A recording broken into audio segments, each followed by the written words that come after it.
Now, we may not be many things, but we are certainly men of our word, and we're back already to get a couple of tech issues figured out, but blink and you miss it. If you weren't paying attention, you probably didn't even notice. Anywho, Fairfield, they're up by 1, a single point. Kilomiles Jerry just barely clutching back from the jaws of defeat there to give them an early lead.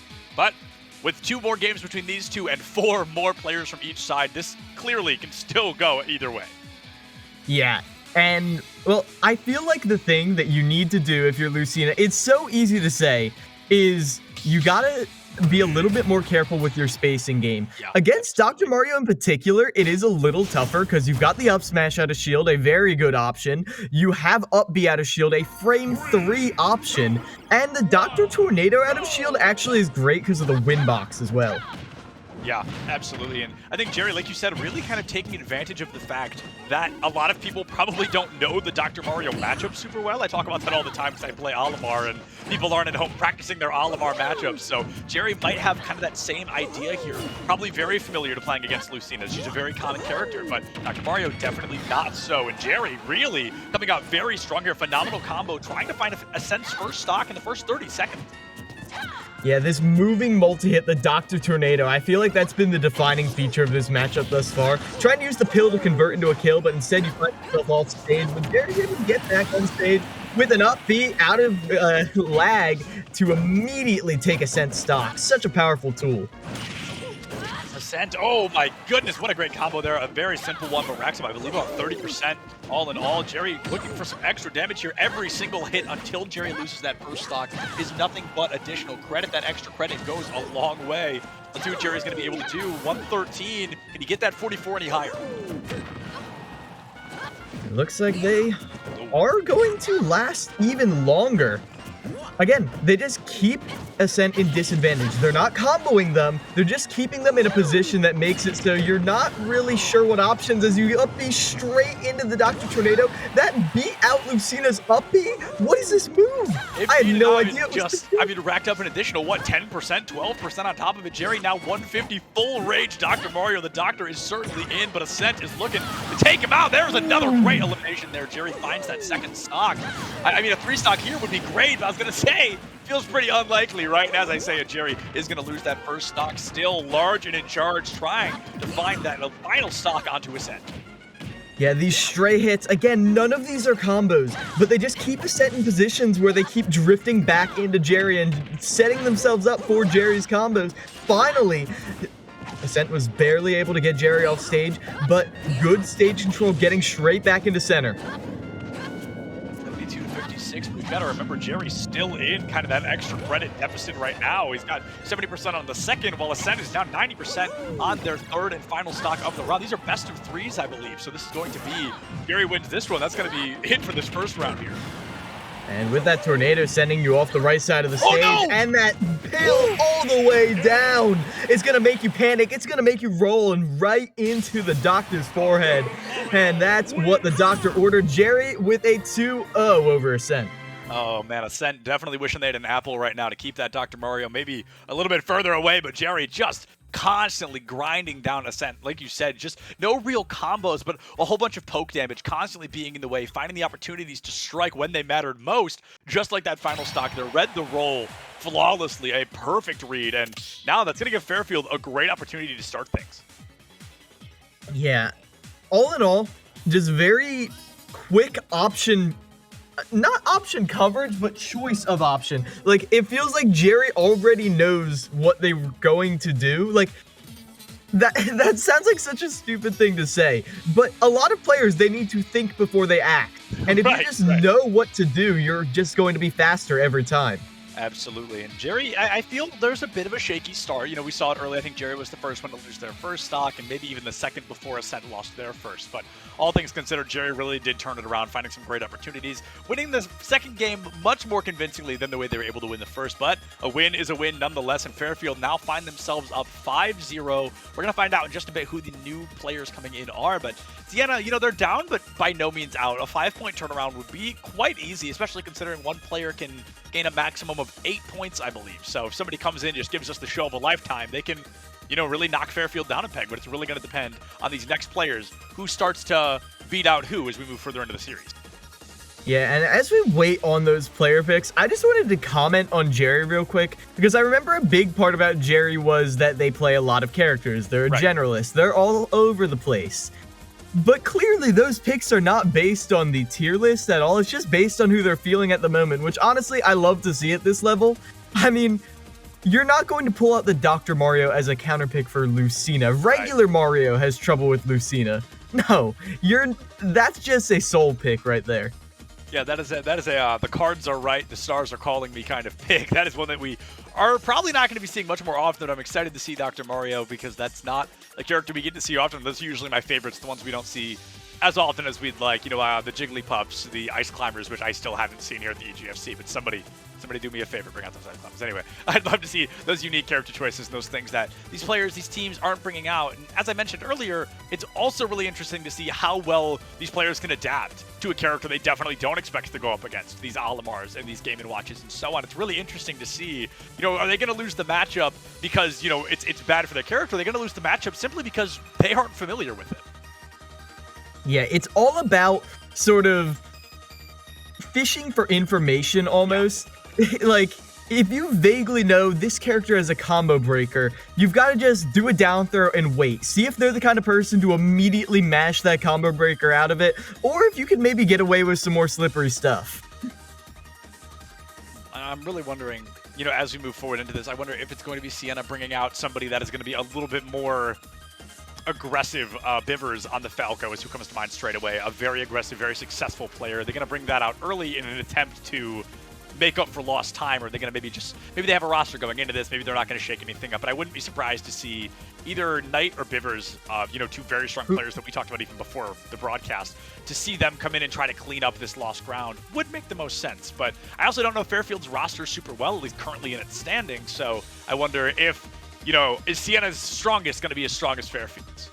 It is actually going to be a returning vet you might recognize, IV, going in on the Falco right now, taking on, I believe it's going to be Pango, who you had shouted out on that, Steve. Yes, Pango. Like I talked about, I love seeing those, more, I don't want to call them niche, but lesser played characters make an appearance. And Pango's Steve is anything but a meme pick. It is a very successful pick, and it's super entertaining to watch 99% of the time. But you've got to wonder, Kilamiles, and maybe you can just break this down for us a little bit more, is Steve going to have the opportunity to play as Steve wants to, the character is fast and up close and personal as Falco against them?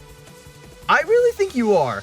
While Falco's in this weird mid-range where they're not quite a fast faller and they're not quite floaty either. Right. And Steve, with his very vertical combos, can actually do some serious work on that. It's going to be two combo fiends right in. And Falco, while they do like to get in your face, play this sort of hit and run playstyle until they can hit their up tilt, getting in the up tilt range for Falco means getting in the up tilt range for Steve. So if you mess up trying to position there, you're going to eat a combo. Yeah, and Steve combos are, I mean, terrifying. That up tilt from Steve is, I believe, the largest up tilt hitbox in the game. Don't quote me on that, but it's got to be up there. I don't know if it's the biggest, but that thing it's pretty big. It's terrifying mostly because of how fast and how low end lag it is. You can just swing away constantly, a constant barrage of hitboxes above you. It's like a multi-hit. It's a rapid jab above you that you can turn it on and off as you please. I want to see a little bit more from Pango as well, because we talked about, like you called them, these combo fiends, these characters that we see very often setting up a lot of utility, a lot of kind of, I don't want to call it slower paced gameplay because combos obviously happen very quickly, but they've got to go into these proper build-up phases, these opportunities, these ranges, they've got to get in the right spots to line them up, and I feel that Falco finds combos a little easier than Steve in terms of placement and engagement, like you said, in that mid-range area, so a lot of lasers, possibly side B, so on and so forth. I'm not a Falco player, I kind of just am making things up as I keep talking, but, you know, I'm really curious to see who picks up these combos a little more consistently, who's going to be finding these opportunities, and does it become, you know, are they both going to be comboing out of their minds, or are neither of them going to combo because they just don't have the room because the other one is constantly also trying to combo? I think it'll be a really interesting matchup. Yeah, I do as well, and the punish game is going to be a huge factor, but taking a turn to look at the neutral as, well, we might get to see that neutral now, as I think we're finally getting into the game, and maybe I'll get to comment on what I was going to say previously, because It is going to be IV versus Pango here, and Pango immediately getting some resources. I mean, any Steve player who doesn't do that straight away, a bit of a throw pick, right? It's going to be pretty important to farm those materials, especially that iron, as it comes in handy for a large majority of combos. And speaking of combos, by golly, Pango just racking up an easy 40%. IV trying to turn it around as quickly as they can. A phenomenal shield there is going to find the opportunity for Pango to stay alive a little longer, but here we can see already, this is kind of what I was worried about. Pango hasn't really found the room to engage, and every time they get close enough, IV is just juggling them left, right, and center. Yeah, and Steve does have some really good tools when you're trying to threaten the landing, able to minecart out of disadvantage, able to drop an anvil on you. But if the combo is true, then you're still going to get these confirms. And I feel like instead of juggling, it is good to go for that up tilt back air, get Steve off stage instead. As Pango does now get up to the diamond range. If they lose this stock, as they do, they're going to have diamond tools right after. Yeah, at least they can use the iframes to probably get to that crafting table. Yep, get that diamond at the ready. And now I'd love to see Pango just swing a little bit more often. Continuously, they seem to be walking into the hit range of IV and then not able to capitalize much afterward. We can see IV already finding 30, looking for even more. He uses the minecart to make space, the anvil now, and that's going to be a good catch, but not quite enough to take that first stock kill, Miles. Oh, that's a nice setup right there, though. Dropping the TNT and setting it off with the lava. You're going to get off scot-free, but Falco is going to get caught by that massive hitbox. And now these suddenly tied jabs take you all the way across. Was that a zero to death? Oh, my goodness. Oh, it was so boring to watch, but at the same time, the zero to death so entertaining. Holy cow, IV could just not DI out of it in time, just caught every single hit of that. And now Pango from a losing position to walking all over IV. He found his space to make combos. No way we see it twice. He misses. No, but he doesn't miss one air. Oh my good. Devastating show from Pango there. Absolutely dominant as dominant could be. I can't believe what I'm seeing. I can't believe what I'm seeing. Now, that is, again, yep, get the slowdown right here. You can see when you go for that forward smash, there's an opportunity to escape the platform. But if you go for an immediate panic jump right there, especially a panic jump straight into the drop zone, which is the zone right off the ledge where you can see Steve, this is the drop zone right here. You drop off the ledge, you buffer an immediate aerial, and look what happens. Straight down into the blast zone. Never jump into there. Yeah, the jump there is just not exactly what we need to see. You can see the look of murder in his eyes. He knew what he was doing well before he jumped off that stage. Steve, a very aggressive man there. And I just got to say, Pango, I said it once already, I'll say it again, Pango, one of my favorite players in the EGFC simply because of this incredible Steve gameplay. But the true turnaround from Pango there, at the beginning of this, I was really worried he was not going to be able to shine. I thought IV was going to continuously interrupt these combos and opportunities, but this was the true moment. This was the turning point. Pango finds that stock and just unlocks. Steve turns to Herobrine here, and he just walks all over IV for the rest of the series. That hit? That hit? Amazing. That hit? Okay, so thank you for the frame by frame right there. The TNT goes up as you use. Oh my goodness, that is just devastating. Honestly, that's I'm gonna agree. Actual Minecraft doesn't have that hitbox. I've got to wonder if there's some kind of hitbox extension happening, but I'm not sure what could have even done that. I hope that's not the normal range on that thing. That is terrifying. Yeah, there's no Wii Fit on stream, but they're definitely doing some deep breathing after that game. Trying to calm down, trying to just reset to the game you were playing in the beginning, where you're not exposing yourself to these jumps, and you have Pango off stage, but it's not strong enough spike to finish him. Yeah, no, I was a little afraid with Steve's recovery in particular that he's going to, struggle to find that opportunity to engage, but finding it definitely did not seem to be an issue. Catches in the minecart into the forward air, goes for another one off stage, but IV is going to be able to make their way out of that one. Does not make the same mistake of trying to jump too early, and Pango, desperate to get some better materials right now, doing all of this with wooden tools. I mean, if it works, it works. You're still getting damage with free durability. And if they can't really hit you back, why does it really matter? The wood hits just as hard no matter what. Because that magma block does not change depending on the tools. As that down smash covers the ledge.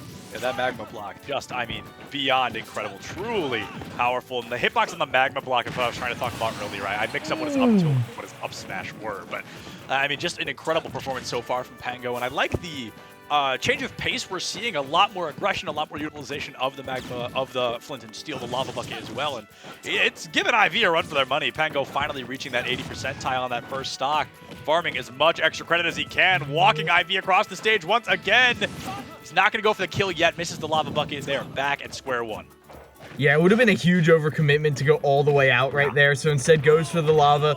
Ivy good with their up B placement though, but they're still going to eat an up tilt and take even more damage. Now using the gold tools to farm resources even faster. One thing crucial though, Pango out of iron. Could be bad if they get caught in disadvantage. Yeah, very much so. Okay, well, that helps a little bit. We're going to see a little bit of mining during the iframes. That makes sense. And yeah, the iron, a super crucial material for Steve in particular. Needs it for the anvil, needs it for the minecart. Without those two things, I mean, Steve is hardly the same character. Those are his proper engagement tools 99% of the time, and 48% and counting. A very aggressive lead for Pango has really slowed down quite a bit. He's still in the lead, but not nearly by what he was just a minute ago. Yeah, I feel like that laser pressure right there really just tripped up IV. But again, the tricky movement with the blocks is making it really tough. Like, using the block to cancel the minecart and then immediately go for an up smash, Jerry just... Ivy was not ready for that different spacing as they missed the 2-frame, and now they're off stage. As I talked about, you know, Pango losing that lead, we've got it almost almost back to where it was, about 40% and counting. And a little bit of a block. Playing a slower game now, Pango, perhaps worried about that high percentile in the 80%. Goes for the block, and finds it. Okay, Ivy, that poor Falco recovery, the Star Fox recovery is always going to fall weak to that. Just a bit of cheese that Steve can always pull off. Now, able to use the Elytra to rocket straight back to the ledge. But, for the most part, Ivy really wasn't able to keep them off, but the up tilt back air, that's going to kill right at the ledge. That is a huge swing. They don't even have diamonds anymore, Sep. Yeah, the diamonds being taken off the table is going to be dastardly, to say the least, Kill Miles. And I want to see if Pango can recover quickly here. We see Pango loves to get kills via combos, right? As many Steve players often would. So even a little bit of a setup of a combo here would be big, and the block is not going to be able to hold long enough. He didn't get the double block placement, so IV does break through. Now the percents, for the first time in a long time, in favor of Fairfield. We may be seeing a game 3 off the back of this one, but it really depends on who finds this next combo. That Magma Cube, so insanely strong. It blows my mind every time. Yeah. Now, you're sent off stage. Ooh, I like the use of that reflector right there, trying to catch the minecart as Steve jumps out of it, but it's not going to happen. Instead, you catch him with the up tilt again. Up tilt back here, such a reliable kill confirm. It's Falco's bread and butter right there, but you need a knife if you really know how to cut through this defense Pango's putting up. This is my personal favorite Steve. No, wait! No! Oh my, I'm not even gonna get to finish what I was talking about. I can't believe Ivy didn't jump there. I was just Pango rolling in. He was rolling, and they were hating. That was gonna be an absolutely incredible way for Pango to win that out. But shocking, to say the least. You know what happened there?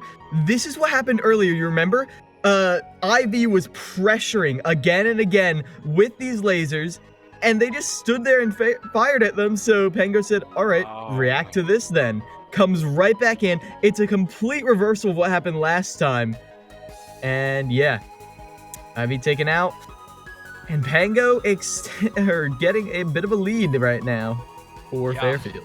Yep, it looks like we're going to be getting a little bit more action there. Pango, I believe, wins that series 2-0, right? If I'm not mistaken, Pango coming out on top both times. So things, are going to be tied up 5-5, I believe. So this is good. This is a good moment, and of course, I believe the next game, the third one, as Soy always says, he's on the other stream right now, but he always calls Game 3 absolutely pivotal, and I couldn't agree more. This is where one of the teams is really going to have the opportunity to turn the tides and really start to push it in their favor a little more. Winning games 1 or 2, that's great, but when there's more left to be played than have been played, if that makes any sense, it's not as important. So this third game dictates which one of these teams not only takes the lead, but puts themselves in a slightly better position to take the win.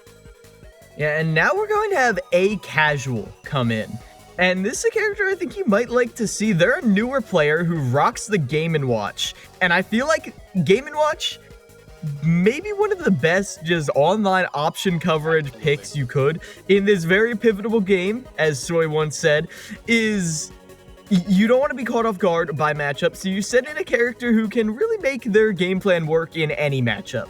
Yeah, I'm a huge fan of Game & Watch personally. I love the kind of glass cannon play style you're forced to utilize when you play Game & Watch. He can hit super strong, he can get a lot of great setups and combos, but he also weighs about as much as a paperclip, right? So he's very easy to eliminate and remove from the map. So this is going to force a casual to play a much, I'm not going to say slower game, but a much further game, right? You cannot get up close and personal with your opponent 85% of the time. You're going to have to be spamming, especially that neutral B, a lot of the forward air. We're going to see the bombs as well, and I'm curious how much can A Casual build up, and Game & Watch's success will also be found on who his opponent is going to be. So now we have to wait and see what's going to be brought out from the opponents here. It's looking like it's going to be LAX, the Fox. Now, I'll be honest, on paper, I don't know about this matchup, but I know at the highest level, this matchup feels very unwinnable at times, because Fox just wants to get in there, be on top of you. Being on top of Game & Watch is generally considered to be bad. Yeah, right.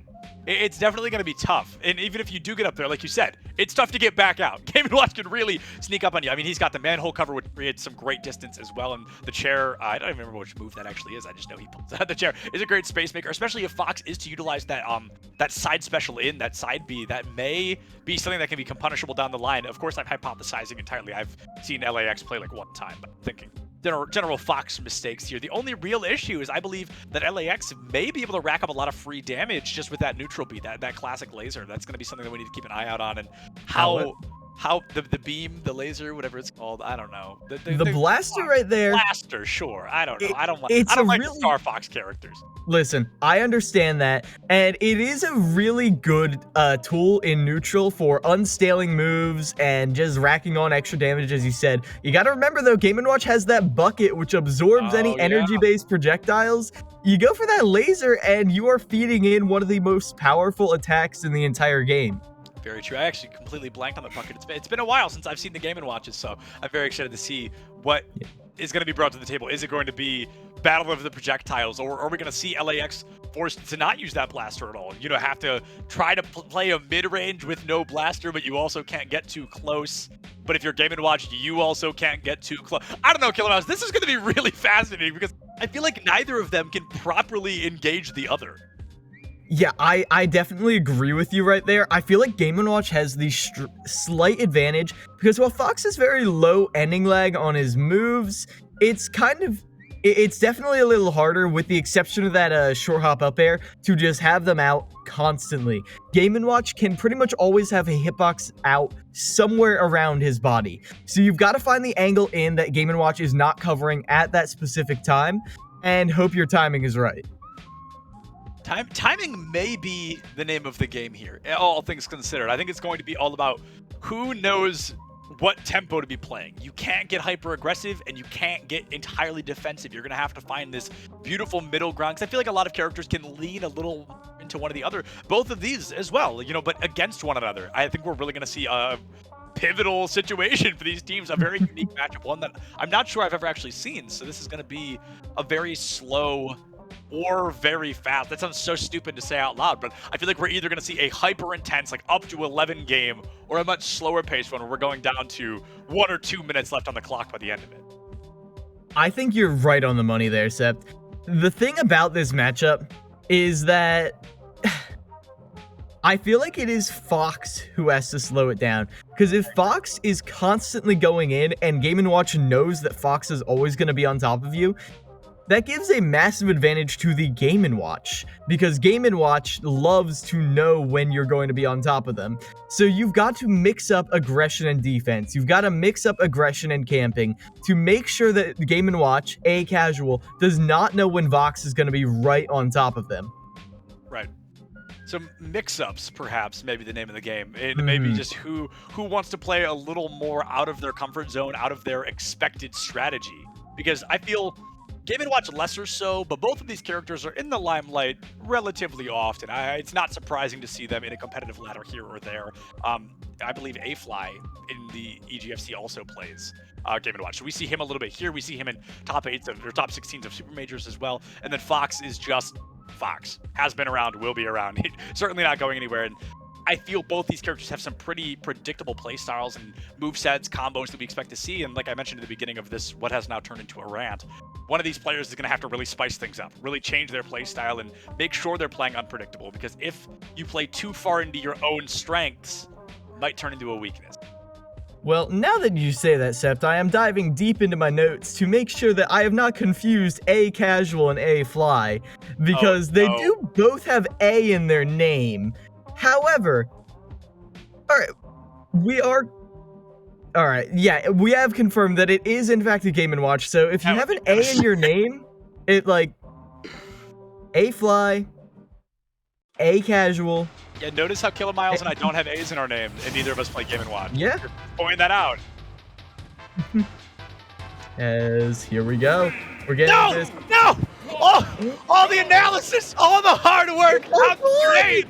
No! King DDT, why? But this is okay, maybe these aren't the correct names, but is this Lax on the DDD against A Casual's Fox? I don't know. I don't think so. I don't think so. No. The names are swapped. Yeah, but Lax on the Fox, A Casual busting out King DDD and dying already? What is going on? Oh no. Yeah, dropping too low like that is gonna hurt you a lot. And now Fox, the thing about them, they do have the buttons to make sure DDD does not play the game, but if DDD does get a button out in time, you've got to respect the fact that a hitbox is there. Yeah, fair enough. This is going to be really fascinating. Like you said, I feel like Fox has a really good opportunity to ensure DDD simply never plays the game. DDD's large box is going to be a great thing for Lax to continuously combo off of and knock back into the blast zone time and time again. And I'd expect A Casual to maybe utilize the side specials very often. I can't remember what they're, the Gordos? Is that what they're called? The side specials making an appearance from DDD would be pretty important here. But it looks like they're trying to play a bit of a mid-stage presence. Yeah, in general, they do like the Gordo occasionally, but the Nair actually not beating out the Gordo, which is surprising. Going for that big jump into the Dare, but because they were so close to the side of the stage, the Dare does not confirm into an up smash. That forward smash will connect, though. And yet, A Casual lives on. A Casual somehow still alive, 144%, and Lax with the down smash is going to put him down. A Casual already down to 1 stock, but finally finding Lax's first. No 3 stocks happening, at least not yet. Oh, I was worried they were going for the DDD suck again, as that Rocket Hammer is out, and you can't trade with that one. There's super armor on that one. As Lax, they're struggling to get off the ledge, but if you wait too long, you're going to get caught by the Gordo right there. Yeah, A Casual really turning it up to 11, busting on a couple of DDD combos for just a moment, racking a pretty much free 71% before Lax could engage. Lax finding about 50% of their own, looking for this third and final stock. Are they going to be able to catch out A Casual yet? King DDD, you know, quite heavy, but Lax already looking for that kill confirm, finding 20% off a single hit there. A Casual might be able, no, misreads at the read and accidentally forgot how to read. Oh my goodness, that one's gonna hurt. Possibly could have been able to take that point away from Siena, but not quite yet. A Casual 150%. Is this gonna be it? Is this gonna be all they wrote here on Final Destination? Not quite yet. DDD right goes there. to the shield. Woo! The shield is so low right now, Sepp, as Fox is throwing off the stage, and they go for the Rocket Hammer ledge trap again. Read a jump, and it hits the ledge! Oh! It hits the ledge! Is that feels, I know it's not, but it really feels like a 2-frame. That's crazy. That A Casual 160% has taken 2 stocks looking to find the third, but gonna get caught out by the same thing that took that very second stock. Phenomenal performance there from A Casual in the latter half, but Fox just gonna run away with that matchup there in game. Yeah, I mean, Fox always gonna have the lead there in the end, but the thing that really shocked me about that was a 2-frame? Yeah. Lax has gotten... That's beautiful right there. I think it was a 2-frame the first time as well. Oh, no, that was a re-grab. My bad. Wait, no, what Lax is really good at is just catching out where people are re-grabbing the ledge. And I feel like DDD up there with Wii Fit is one of the characters who can be punished for re-grabs the most. Yeah. Because you love to throw that Gordo off a ledge. Yeah, absolutely. I'm still a little sad all of our Game & Watch analysis.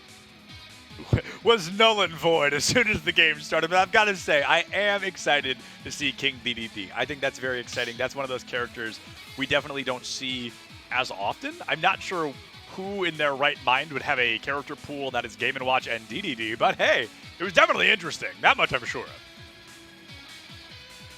It is possible A Casual is one of those players who thrives off of frustration. Because both Game & Watch and DDD, while I do believe they are entertaining to watch, playing against them can be a totally different story. Absolutely. Like, Absolutely. You're trying to push buttons, you're trying to execute combos, and they just keep throwing out the same option over and over again, and you punish them 5 times in a row for it.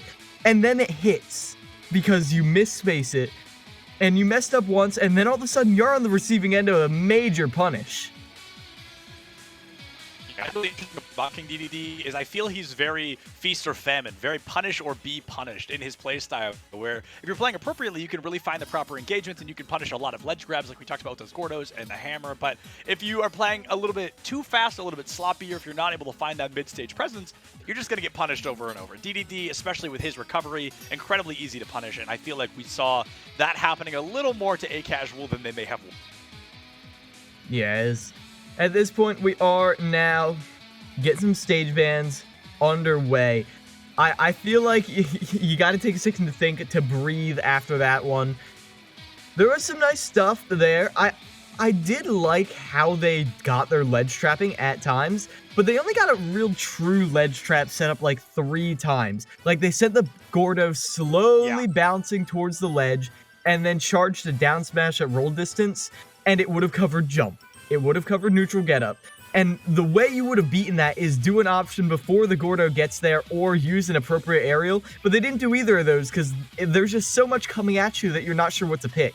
Yeah, absolutely. And there was a great setup around the time I mentioned, really kicking it up a notch, where A Casual had a phenomenal setup on the left side of stage, looking to take Lax's, I believe, second stock. Like you said, there was the slow Gordo, there was the hammer, there was the roll, there were so many opportunities, and then all of a sudden, they drop the hammer and lose the stock and then lose the game off the back of it. So it was definitely interesting, but I wonder, are we going to be seeing A Casual make those same mistakes moving into this? I feel like there's definitely room for improvement, but a lot of those mistakes don't strike me as the type we're seeing twice. Not at all. Not at all. As, we are now getting these stage bans underway. It looks like you're going to get your wish once again. You called out PS2 as your favorite stage, and I think we're going to be going back there. Yeah, PS2 is definitely my personal favorite, one that I love to see time and time again. We've seen it, 3 times today already, and this is still the first game of the day. So definitely a popular pick. We saw just basically FD and PS2 with 1 appearance from Town and City so far. So these players have definitely shown their favorite stages, and perhaps I think they're going to work a little bit stronger here. So I guess a question for you, Killer Miles, as we jump into this. We might not even be seeing a King DDD, but do you think he's going to be able to capitalize a little bit stronger now that there's some platforms in play? Yeah, the platforms, I feel like, give very important mix-ups in Gordo bounce height, as well as just mixing up your fall speed. DDD, the second fastest fall speed in the entire game. I think they fall maybe faster than Fox. It's insane. But as you can see, well, they float in the air, but when they fast fall, they drop like a rock. Yeah, absolutely. Very much so. And I've got to say, A Casual already showing a change in play style. I've noticed I think we've seen now 4 Gordos in about 20 seconds. So the Gordo play style definitely becoming a little bit more aggressive, and it looks like Lax has already learned that, knocking one back, dealing some additional damage onto A Casual. 79-62, almost able to catch them out. Short hop with the hammer there, but no value yet. Okay, there's a little bit, 6% differential right now. A Casual goes for the grab forward throw, might look for the Gordo in, but those iframes on the ledge are going to save Lax. Yeah, now with A Casual off the ledge, you have an opportunity for the ledge trap, but as they go for the full hop with the inhale, you're not really able to account for the command grab while mid-air. That air dodge away, that would hurt most characters, but DDD, you know they're just fine off stage. They're not fine on the receiving end of an up smash. Yeah, even on DDD, I get a little bit scared there. Every time somebody air dodges away from stage, I'm like, uh-oh. But yeah, DDD's recovery goes quite the distance, and the iframes are going to end just as quickly as they begin, giving A Casual a great opportunity to take that first stock off of Lax. This game so far, Killer is close as close can be. Yeah, it really does feel like every single time Lax is getting really beat up upon is when a big option is on the field. Yeah. And it feels like Lax's default option is to just try and avoid it. But when you're always trying to avoid it, they know they can just walk up and hit you. Oh my goodness, that was quite a courageous choice from Lax there to roll up and hit the Gordo back into A Casual. Had they mistimed that even by a couple of frames, not only would they have been hit by the Gordo, but A Casual immediately after, probably taking that stock. 3% differential here on stock 2, and whoever finds this next stock, really that may dictate who walks away with the round win. Lax going to be able to recover back up. The hammer going to get knocked out. A Casual takes a lot of additional damage for holding it, but still not able to confirm that stock take. Again, the ledge grab into down smash from Lax. A phenomenal opportunity to find that stock. Third time this series that's happened. It's just like watching replays. Truly. It's the same thing over and over again, but that jab killing like that's a new one for me. Yeah, and with the early stock, that's nice. I was going to say, even at that high of a percent, I'm surprised that simply a jab was able to take Lax off there.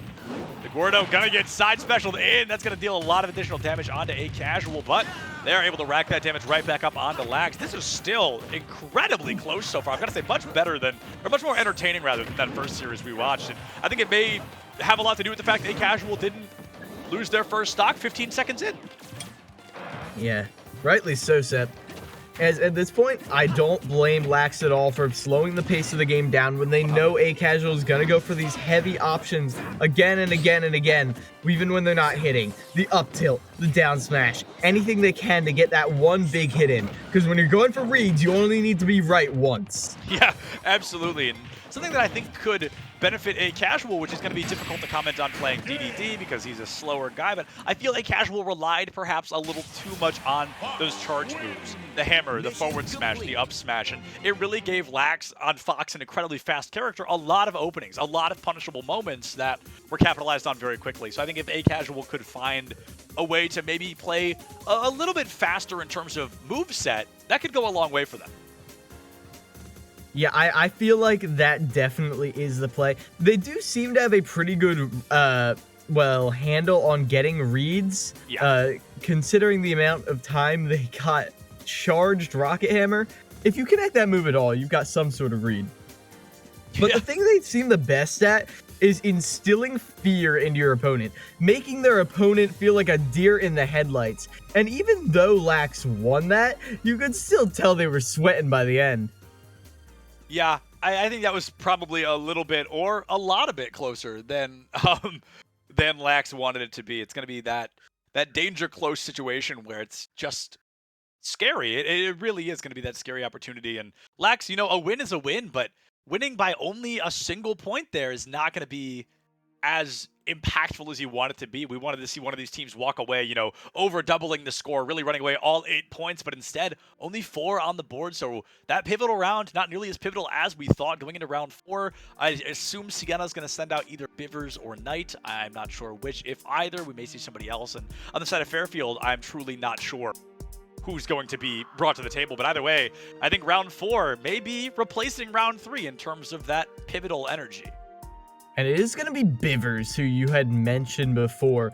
And they rock the Falco, just like we saw earlier from IV, but I hear you calling them out again and again and again. Meanwhile, it's going to be Game Sage coming out on the side of Fairfield, and who I believe is the captain, too. I believe so, yeah. They are talking in the captain's chat, so I believe they are the captain. And I'm excited because I don't know if you know Killer Mouse, but I have no idea who Game Sage plays. I've never seen this player before, so I want to see if that's going to be an exciting turn of events. We're going to see something really niche or something very impactful. Is this going to be the Rip Van Winkle of Fairfield, where they bring out a character nobody ever thought would be good and they dominate? Who knows? It's up in the air right now. But either way, I'm super excited to see Bivers back. Incredibly strong. I don't like the Star Fox characters, but I do like watching Bivers. I think his Falco gameplay is top-notch. Now, would you say that Bivers is more of a combo fiend, like you said, or fishes for kill confirms, or are they the whole package? I think Bivers juggles between the two. I think you can usually pretty quickly identify which playstyle Bivers is going for. I'll lean a little more into the combo fiend, but in the sense of, see, this is tough. Almost both. Like you said, almost both. He waits for combos to appear, and then as soon as that opening shows up, Bivers is racked 95% on you. It's like a blink and you miss it moment. And Bivers in particular, I believe, really loves the down air on Falco to go for that spike and to find the eliminations. I feel like I can see like a highlight reel in my head right now of Bivers landing this over and over and over. So I think that's definitely something we should look out for. I truly wish we knew who Game Stage played, just so we could hypothesize, you know, Falco v whoever matchup. Yeah, I would love to see that too, because we already got a decent chunk of Falco earlier. And I mean, the thing about Falco, for a long time, people thought of Falco as a very... Falco players is a monolith. You know what I mean? Like, it was just, all you did was do the same combo over and over and over. But Falco got some buffs. Neutral air got better at comboing. Down air got a little bit better at spiking. And all of a sudden, this tree starts opening up. It was one linear branch going up into the sky, but then it sprouted out. And now you've got some real versatility, some personality in this gameplay. Yeah, I'm excited to see that versatility kind of arise. It's going to be fascinating to see, will Bivers utilize, like you said, kind of that linear, that circle of, are you playing Falco, do the same combo over and over situation. Now that there are the opportunities to branch off and to change and to find these successes, I want to see if Bivers can play almost like an out-of-pocket Falco, right? Go for these combos, these expectations that people might not think are going to happen. We're still waiting for them to ban stages. It looks like they're finally getting through. We will not be seeing PS2 this time. So that's an exciting change of pace. Oh well. But one thing I did want to mention that we didn't really get to see a lot. I thought we might see it against Steve, but it wasn't really that applicable. Sure. One of the things that makes Falco so good is their ability to deal with projectile zoners specifically. Yeah. Now, zoners who have hitboxes, you can try that another day. But zoners that use primary projectiles have a really tough time dealing with this frame 1 reflector that shoots out far in front of Falco, so it kind of extends the burst range. You don't have to be as precise with it. It's really nice for just invalidating a lot of projectiles, and it's a tool you have to respect, because you either just stop using your projectile, which makes your character inevitably worse, right? Or you have to risk every time you throw it out knowing that it could be your last. Yeah, I mean, I think that's such a great point, especially, like you said, any character that projectiles were traditionally utilized, that's probably the main part of their kit, right? So if you're playing against Falco with with a frame 1 reflector, it's pretty scary, all things considered. You've got to give up on what your character is probably known for, / what they utilize to find these combos. So hopefully Game Sage isn't busting out, you know, a Belmont or anything, or we're really going to have a fascinating matchup. Yeah. Yep. As Game Sage now is taking us to FD. Now, this is interesting to me, because FD, the thing about it is it exaggerates the strengths of every character, and some characters' strengths get exaggerated far more than others. Falco, with no defensive options, your only way back down to the ground is either trading with one of Falco's hits, or getting a air dodge, which can be punished in a 50-50 situation.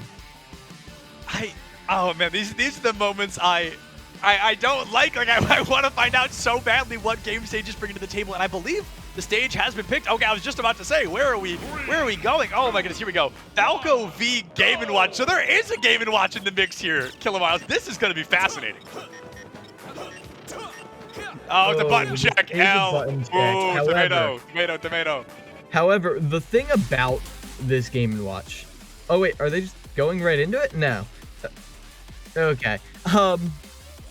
Wait, maybe? We might be jumping back? We're a little confused. Hold on. Back into the game we go. As the thing about this matchup, we were like, oh, combo fiend, blah, blah, blah. However, no, this is definitely real gameplay. This is a game. All right, well, that was fascinating. Anywho, it's not been touched by Game & Watch. Yeah, the Game & Watch is not doing great so far. Bivers, like I said, one of the strongest, in the league probably. A phenomenal combo there. Still at 0%, a full stock now off the board here from Game Sage. Yeah, is this point? Ooh. You're looking for this lucky grab. What you need right now is a way through this. And there it is. You saw the end lag on that chair. It's barely there, but you're still able to get the dare, and that was the start you needed. 48% from that little string, and now you're searching for these constant, unending hitboxes. Pressuring the shield with a multi-hit nair into immediate hitbox. Pressuring them for throwing out big options. Up the out of shield could save them from a lot of these scenarios, but not all of them.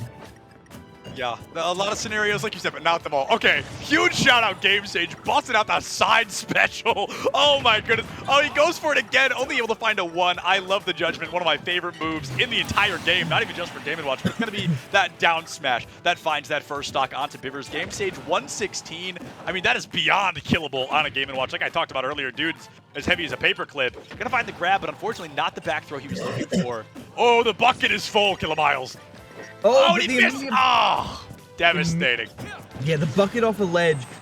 When you get that, it doesn't go away, I don't believe, but you feel this pressure to throw it out immediately. And Bivers is not at the correct spacing, as now they're neutral.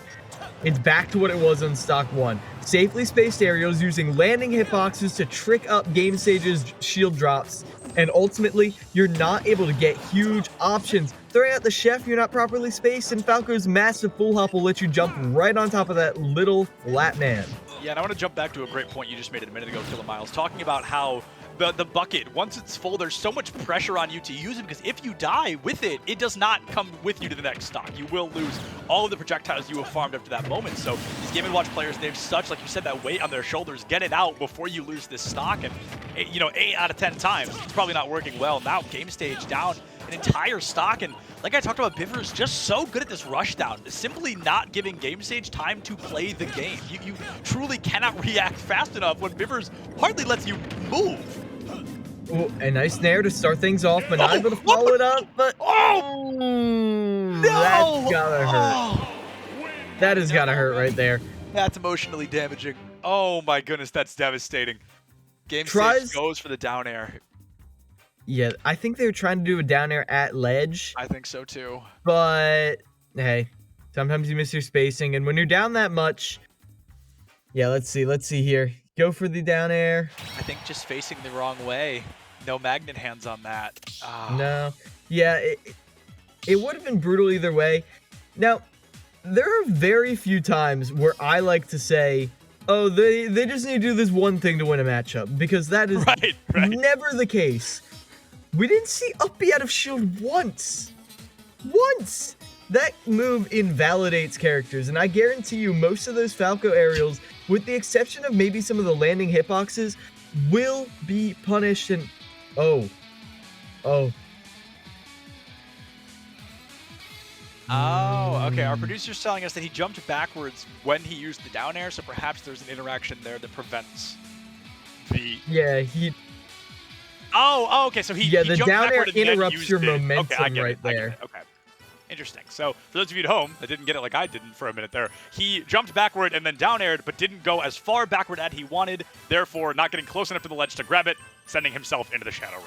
Unfortunate, but like Kilamiles said, that just happens sometimes. That's kind of the name of the game, especially characters with those down airs. You know, your Links, your Game & Watches, the ones that send you at a straight direction down.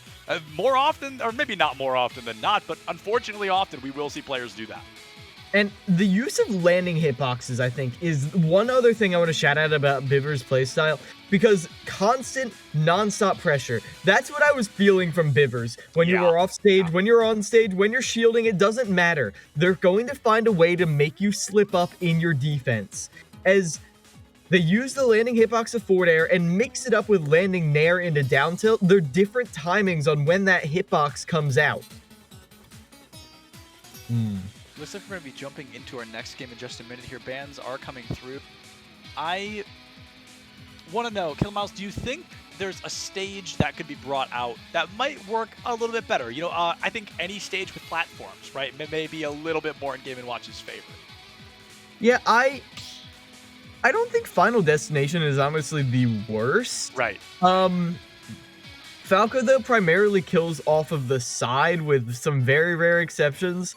So a stage with a higher ceiling, something like Kalos might, or sorry, lower ceiling. I mean, either way, I don't think you have to worry about being killed off the top. You just need to worry about interrupting Falco's recovery, because that is where, well, you can find a lot of mileage, especially with Chef. You just toss that down there. The up B of Falco doesn't have any hitbox on the start of it, so if you just throw out, or not a large one anyway, so if you just throw out some bacon, you're able to get usually not necessarily a gimp. It's like Falco hitting other characters with the laser. Yeah, right. I think you've made a great point there, and I actually want to jump back. You talked about kind of how important the chef can be in that matchup. We saw the chef once, I think, right? We really did not see him often, so I wonder if Game Stage just busts that out a little more. That could really kind of poke some holes in Bivers' constant rush down. The chef is a great kind of space maker when you're getting constantly kicked in the face like that. Yeah, there is so much that Game & Watch can do, and it feels like they were relying mainly on just trying to get counter hits, and going for counter hits involves getting hit in the first place. Right, absolutely. That's gonna hurt. I'm thinking now, we didn't see the turtle, I don't think we saw a bomb, we didn't see the chef, we saw the chef one time. Okay, there's the bomb, so we're already making some good waves here. But unfortunately, you just dashed right into Bivers, and holy cow, oh, he is not stopping, 66% and counting. It's Game Stage. I mean, that was so close for just a moment, and then all of a sudden, it was Bivers' show. Yeah, and you can see Game Sage going for some very hard reads on rolls, and they're not quite able to connect any of them, though, as they keep dropping shield at just the worst moment as they go in for a stronger punish, and Falco leans back and lets it rip with the forward smash. Yeah, that one's going to hurt. That is quite unfortunate, but that's going to be a great back here. There's the chef. Okay, so a little bit of progress here. Some changes in playstyle, possibly going to be helping Game Stage, but I almost feel bad because I'm trying to analyze it. I'm not sure what Game Stage can be doing differently here. Bivers is just doing such a phenomenal job covering every option, getting up close and personal, and like I said last game, just not letting Game Stage play. Yeah, baiting the high recovery right there, but not really in position to cover them going all the way into center stage like that and then retreating some more.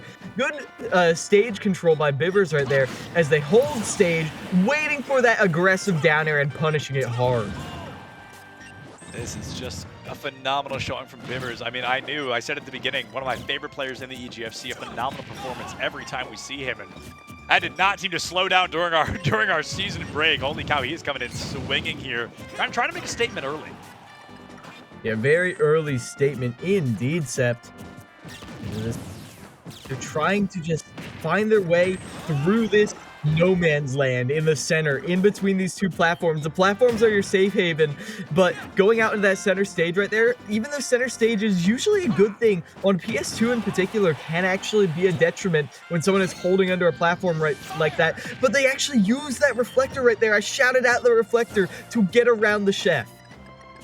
Oh man, okay, so there's a great opportunity twice now. We could have seen that up B out of shield from Game Stage like you mentioned, but it seems like Game Stage doesn't have the out of shield kind of combos set up or the out of shield play style, and wow, golly. All right, well, that is going to be a kill pretty quickly, making an appearance there from Game Stage, so not quite going to be a 3-stock, but might be a JV3. Yeah, it's very possible. Points for style, though. There it is. 3 forward smashes, 3 kills.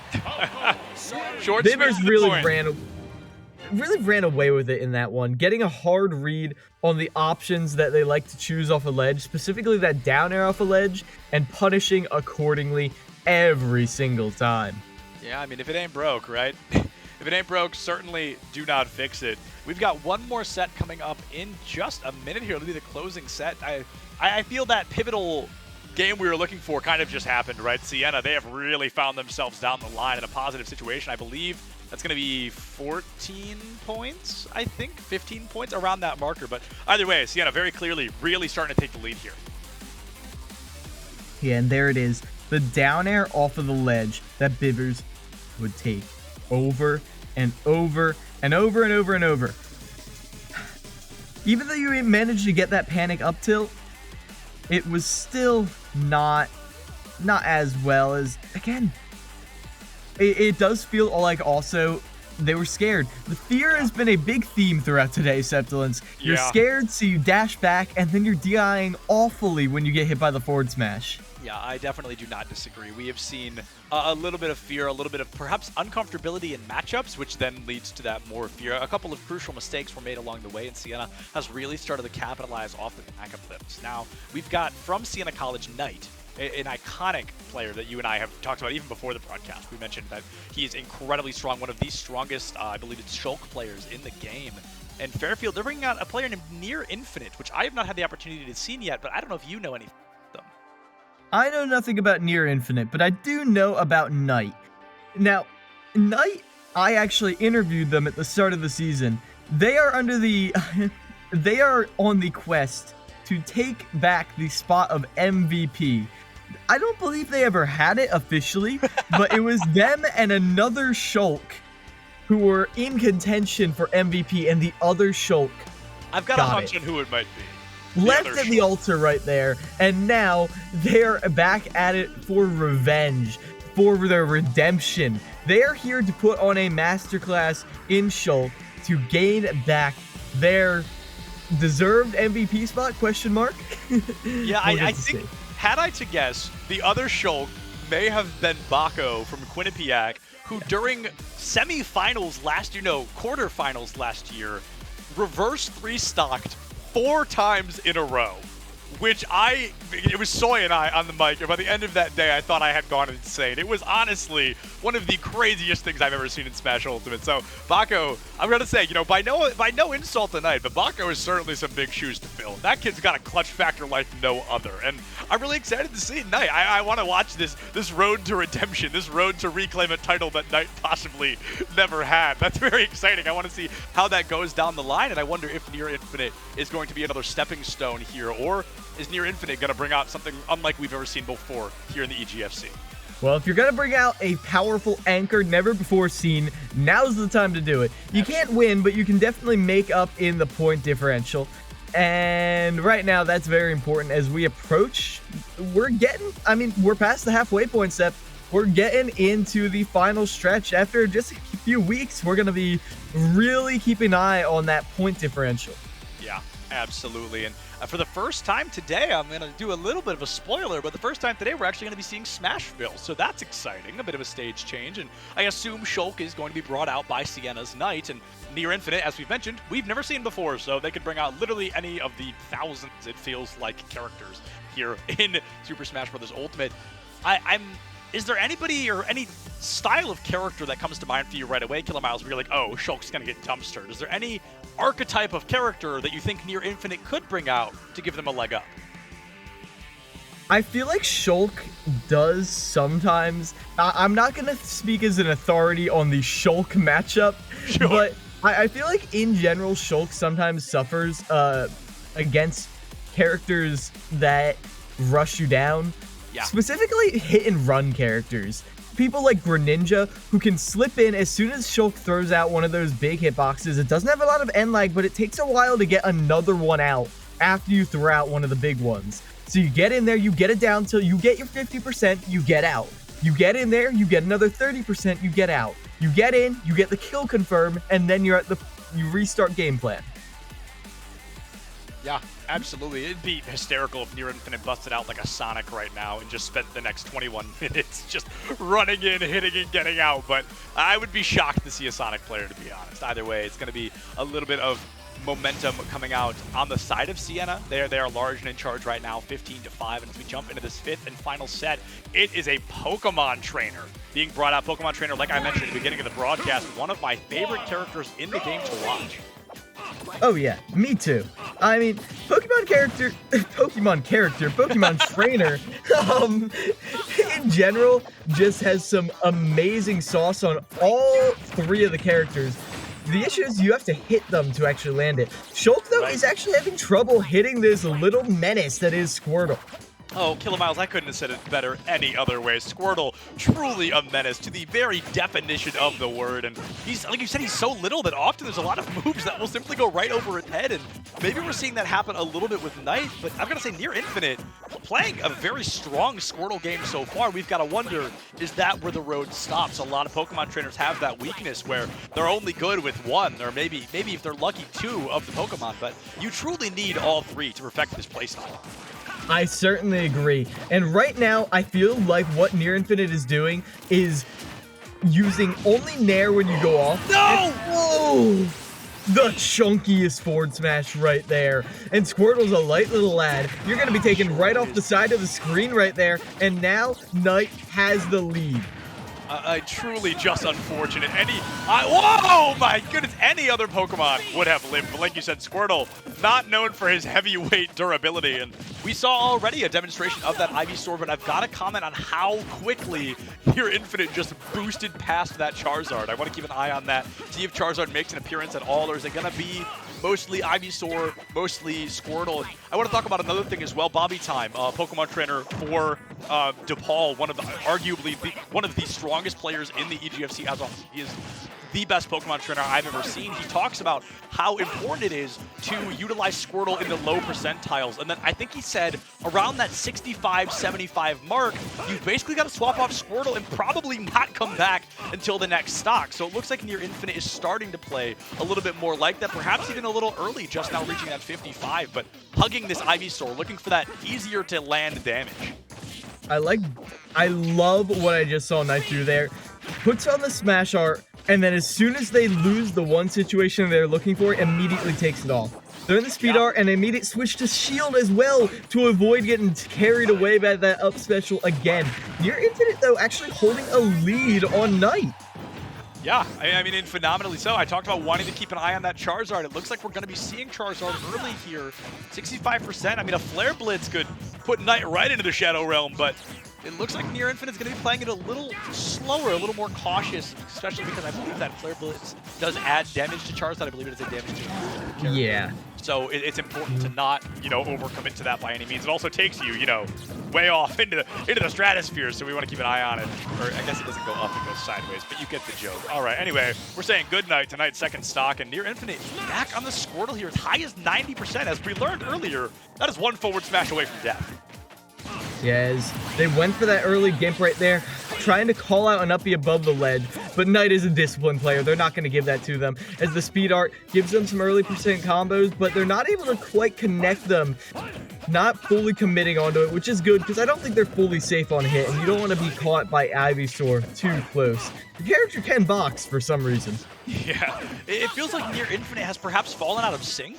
We're as low as 40%, and they've stuck to the Ivysaur as long as this stock has been around. And maybe they were just afraid to cycle back around to the Squirtle to go through the Charizard. But you've got to wonder if this is an intentional choice, or if, like I said, they're just looking for that easy damage. 70% a lead, very aggressive, was in favor of Near Infinite, but Knight in this third stock in particular has had a stranglehold. Yeah, as the uppie out of shield finally gets done. This has been the issue.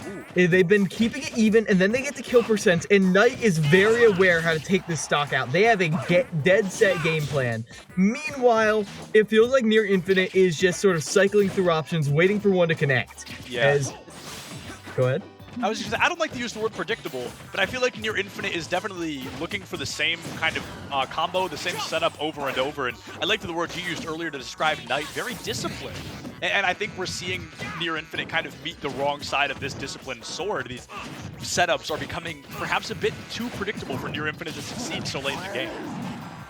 And that up smash out of shield, it's safe, it's fast, but it's not safe, so it's gonna be punished hard. Smash, forward throw, almost kills right there. Gonna drop it, and right into the blast zone right there. That forward air with the smash art. I saw it expiring right as the forward air connected. I'm like, is there a chance that Charizard survives this? No, sirree, not a chance. That last couple of frames, you can see it like disintegrating just as he gets that final kill. You can see it, the consideration from the game. Should we let him have it or not? Hold on, you'll see it pop up right over his head as he hits the Charizard. I'm hearing gas, gas, gas playing right now. There it is. You can see the phantom of Pokemon Trainer through the kill screen, watching as their beautiful, darling Charizard is sent off the stage. I mean, don't bring a Pokemon to a sword fight. True. I mean, even if he is a dragon, it feels like it's not going to have the same value that you might be looking for. And I've got to say, right there in particular, I'm glad we're going back to that. Near Infinite got pretty stinking lucky. Had Knight connected, that would have dealt a real pretty penny of damage. Yeah, certainly would have. As at this point, I feel like Near Infinite could get some points on the board, but Knight, it felt like on that last stock in particular, was really figuring them out. So we'll see if that adaptation comes through now as we're looking to get into the next game. Gonna be on Pokemon Stadium 2, and the speed art is the immediate hit. I mean, that lets you keep up with that little turtle. Yeah, I really like that play, actually, that for Knight to choose that speed art. Like you mentioned, it really helps kind of close the speed gap in terms of Shulk v Squirtle, and it looks like it's working out pretty well. I mean, 14% isn't much, but a lead is a lead nonetheless. Now bringing out the jump art, trying to read kind of this short hop play style that Near Infinite seems to love so much. It feels like Near Infinite, and Killer Mouse, I'd love to hear if you kind of agree. It feels like they've really slowed it down here at the beginning of game 2. Yeah, they certainly have. They were playing a very grounded game, a lot of forward tilts, a lot of fastball nairs, like you see there, but they're not getting a lot of off of them when they hit them. There's no punish game. They're really just reading their movement. You read the roll in, you read the drift in, and you get a hit, big hit, and you now have a percent lead, but like you said, not as much of a big punish game this time. Near Infinite absolutely playing safer, playing slower. All right, and it's just, it seems to be working well. I mean, about a 64% lead here in favor of Near Infinite, but we've got to remind you folks, Squirtle is about 5 pounds on a good day, so this is going to be interesting. The Ivysaur swap makes a little bit more sense. 42% trying to find that kill confirm.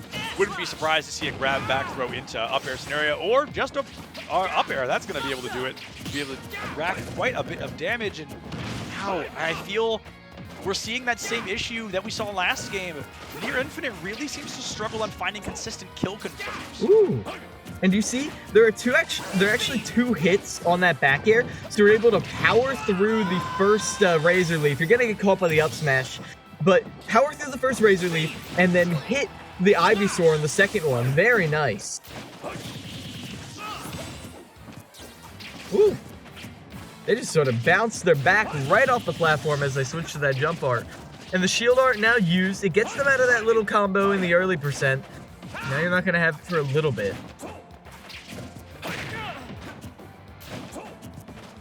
In general, I'm loving what's happening under these platforms right here.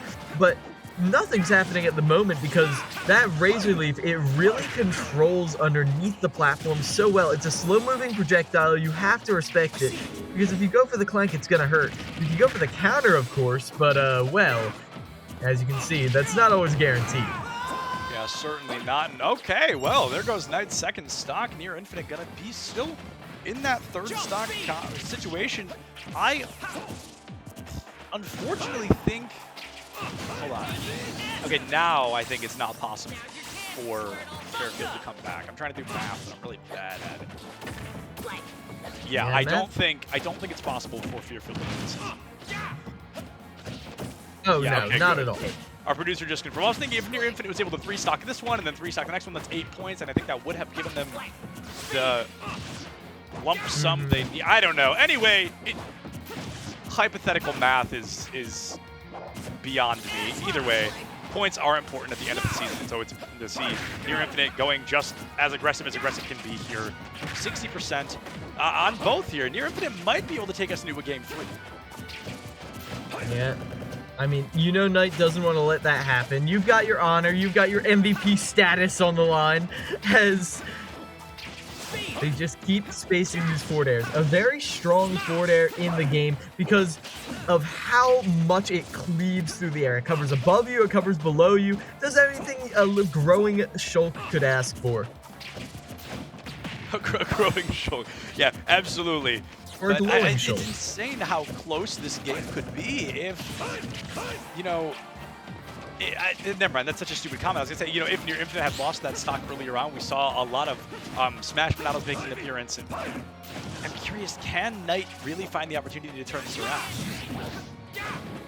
Smash out at the ledge now. You've got to go high risk, high reward. You got to roll the dice right here. Make sure you don't mess up, though. Speed art, zoom in straight in. Ooh. They're just barely able to get the tech right there. Keep this second stock in. Remember, Knight is still a full stock down. Yeah, we talk a lot about risk versus reward right now, and I wonder if Near Infinite is going to be playing a little bit slower of a game here because you don't want to overextend by any means. 80% definitely seems like a lot. When you're playing Charizard, it definitely can be, but with how quickly Knight could turn this around, you've really got to be careful on these engagements. Losing this stock can lead you then into playing a little bit more Squirtle, which Knight could capitalize on as we saw in Game 1. I think Knight is down, but they are by no means out. Oh. And that seals the deal for me. I truly think Knight has a phenomenal chance of bringing this back. But now that Skirtle's back out, like you said, some people have a strength on one of their characters. It might just be the Squirtle for Near Infinite. Squirtle and Ivysaur have been their bread and butter. Charizard, a little iffier. But hey, it's worked out in scenarios, like when they use that up smash. Yeah, I mean, hey, that might be their bread and butter, but Shulk's got a pretty big knife. You know what I mean? He's ready to cut through something, but let's see if it's going to be this Pokemon trainer. Reminder, if Knight wins this, that brings the series to a close, but if Near Infinite is able to find this final kill confirm 102%, that will take us all the way to a Game 3 here in a 5th set. Truly, I think even with a 70% differential right now, oh, no way he goes for it. Okay, gonna play it safe. That risk versus reward. Looks like Knight was not willing to take that risk. 113 turns to 130, and Near Infinite has a great opportunity to end the series, but not gonna be happening quite yet. I feel they're both getting a little bit scared here, Kilomiles. Yes, slowly but surely, the percent cracks up the fourth throw? What? Not even a kill screen, no dignity at all. And perhaps Speed Art does something to your weight that I'm not aware of, but it might have just been a mash that went horribly wrong right there. As you could see a little bit of a movement right here as they played footsies. I was going to comment on this. They played footsies back and forth across the stage over and over and over again. Like, they were just... It's like those scenes in Scooby-Doo where they're running back and forth between the doors and they just keep going from side to side. Like, that's what it felt like on this stage, as that last stock lasted an eternity.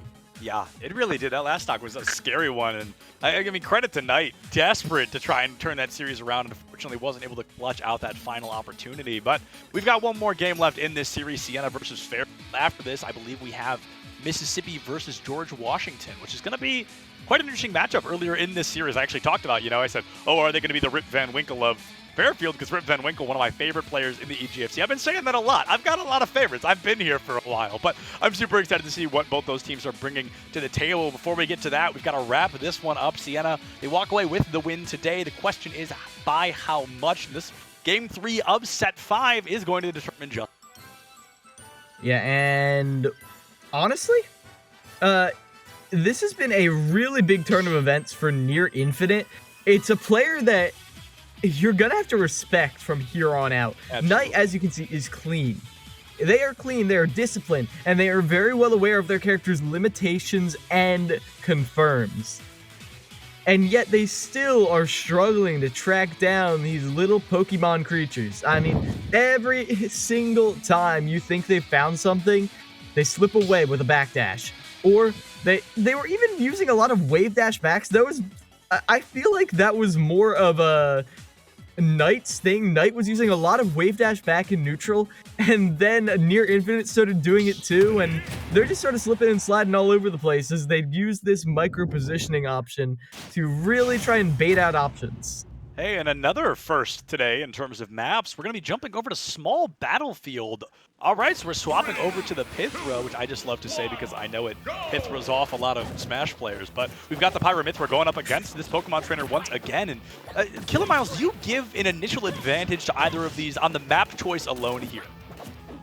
Not based on the map choice, but in general, I feel like going to try and match this pace.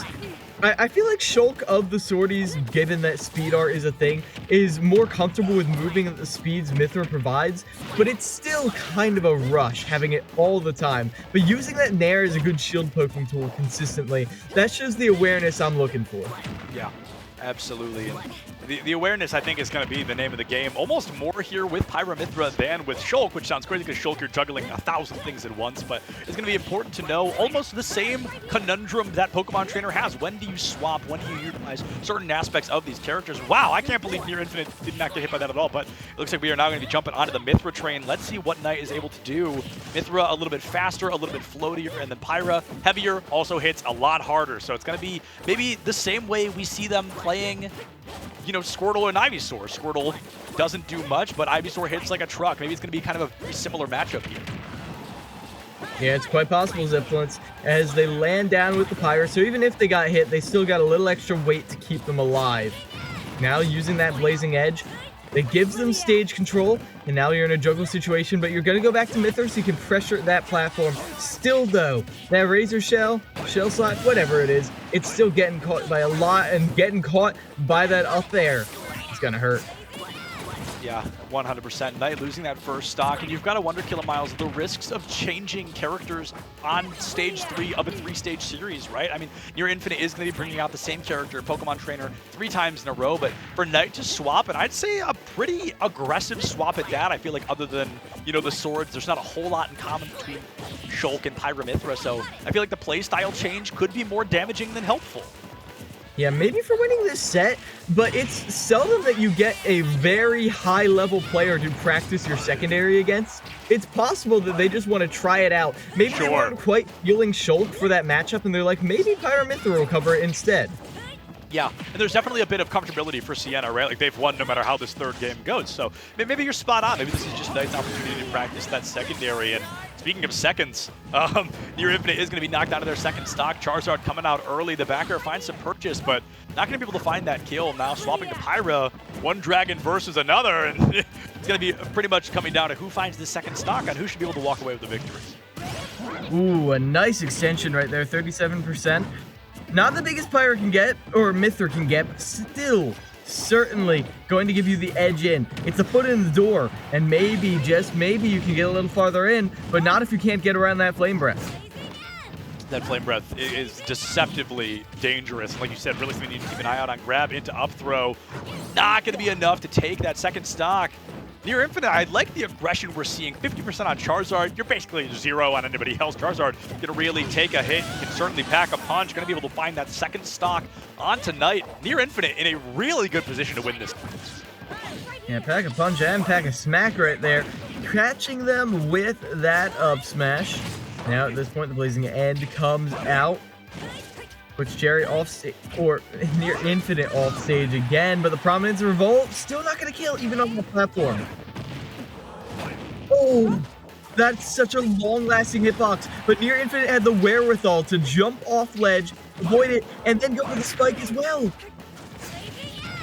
Oh my goodness, I feel like I may have cast her curse a little bit. Near Infinite, I'm sorry. Still in a good position to win this, but not nearly as good as it was before I said so. 142 versus 54. The swap on a Charizard makes nothing but complete and total sense here. Want to make sure you are as heavy as possible. That breath going to catch a little bit of value, but not enough to really catch them off stage.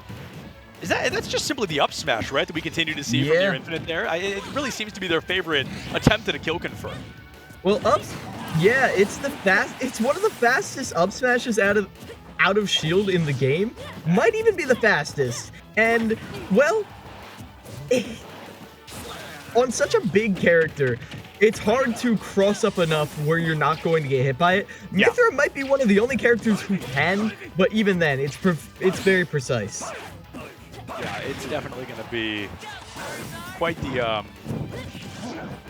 fascinating situation there. As like you said, you want to be precise, but you don't want to become predictable. And I fear, I said this earlier, that Near Infinite may be struggling with that predictability. We've got Knight 133 on that final stock, but all the kill confirms Near Infinite has gone for it now failed 2 or 3 times in a row. So it's going to be a really curious situation on how Near Infinite is going to find that final kill confirm.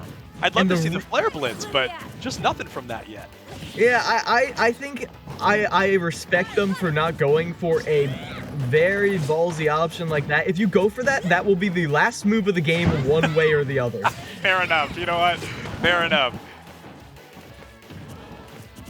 As we're almost getting down to this last minute here, but finally the claw will tear through the Aegis. Take back the Knight has finally, Near Infinite rather, will get a win on the board for Fairfield. It's not going to be an overall win, but it's a win in their book. It's a respect on their name. Yeah, it's an honor win, right? I mean, it's a great opportunity. And like you said, at the end of the day, and I know collegiate players sometimes don't feel like this, but to me, it's like you may have lost, but you've got a great opportunity here in terms of learning. You've got an entire VOD to look back on. And I've got to say, the score may not show it, but a lot of those were insanely, insanely close. So it really wasn't just like an absolute stomp down the line. And I think we really could see a lot of great progress out of Fairfield the further we get into this split. I definitely agree with you there, Sept, as I'm really excited to see, because Near Infinite, I believe, is a new player for Fairfield. I believe so as well. This is not someone who they're coming in with, and well, people coming in for this spring semester, they're bringing some sauce with them. So I'm excited to see just what else is in store. As you're caught, yeah, right out of the switch right there, back to Mithra. Oh, that's gotta hurt. Yeah, that swap is not easily punishable, but there's definitely an opportunity for you to find some damage there. And I unfortunately don't think we have time for an interview, so I think we're to air. Sorry, I don't think they have time for an interview. I think they have to go. So we're going to throw it to a super short break. Coming up next, we have, I believe, Mississippi versus George Washington University, two serious powerhouse teams. So we'll be back with a great series in just a couple of minutes. Don't go far.